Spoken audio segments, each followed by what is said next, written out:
안녕하세요. 오늘은 부처님의 가르침을 통해 현대를 살아가는 우리가 어떻게 하면 조금 더 평화롭고 행복하게 살아갈 수 있을지 이야기해 보려 합니다.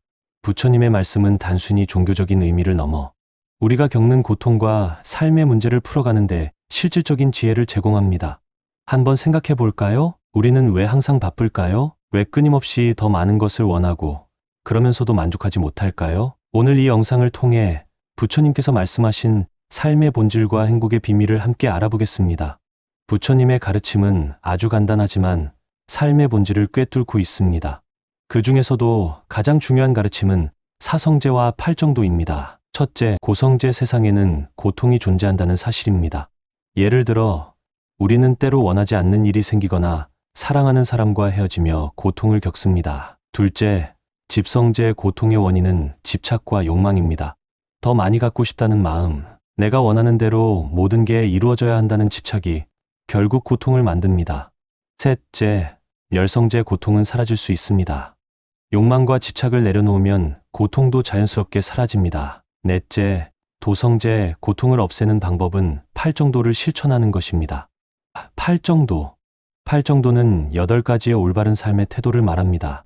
올바른 이해, 올바른 생각, 올바른 말, 올바른 행동, 올바른 생활, 올바른 노력, 올바른 마음챙김, 올바른 집중. 팔정도를 일상에 적용하는 것은 어렵지 않습니다.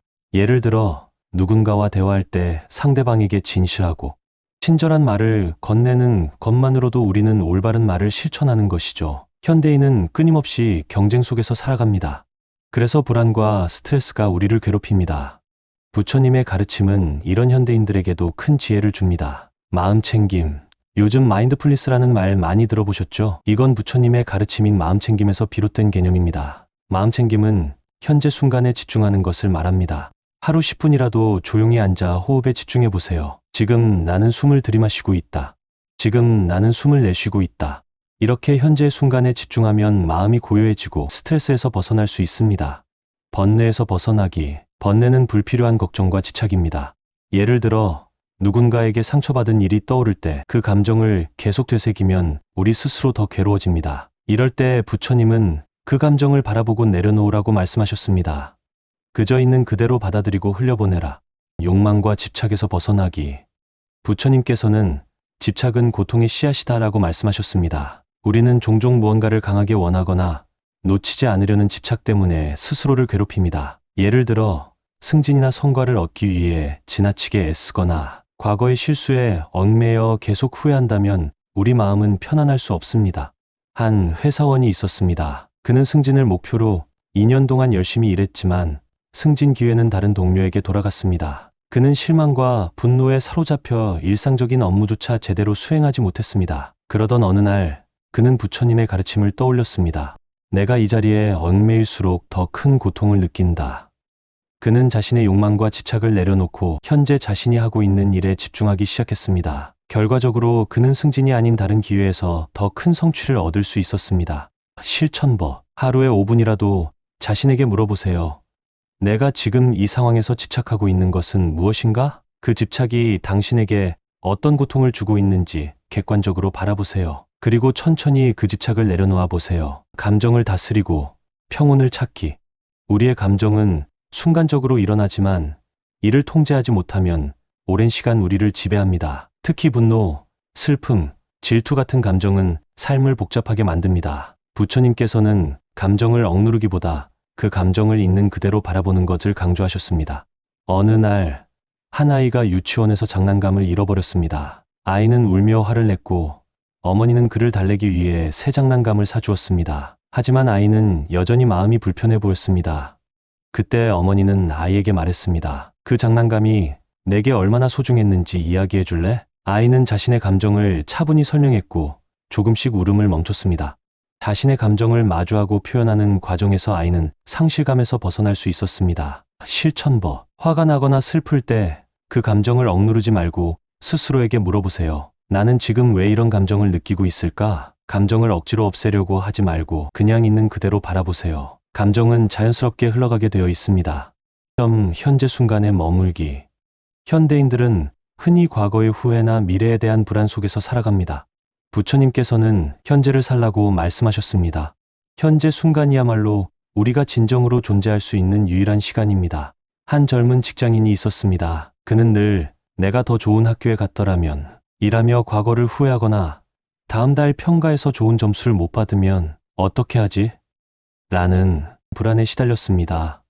그는 부처님의 가르침을 듣고 하루 10분씩 명상을 시작했습니다.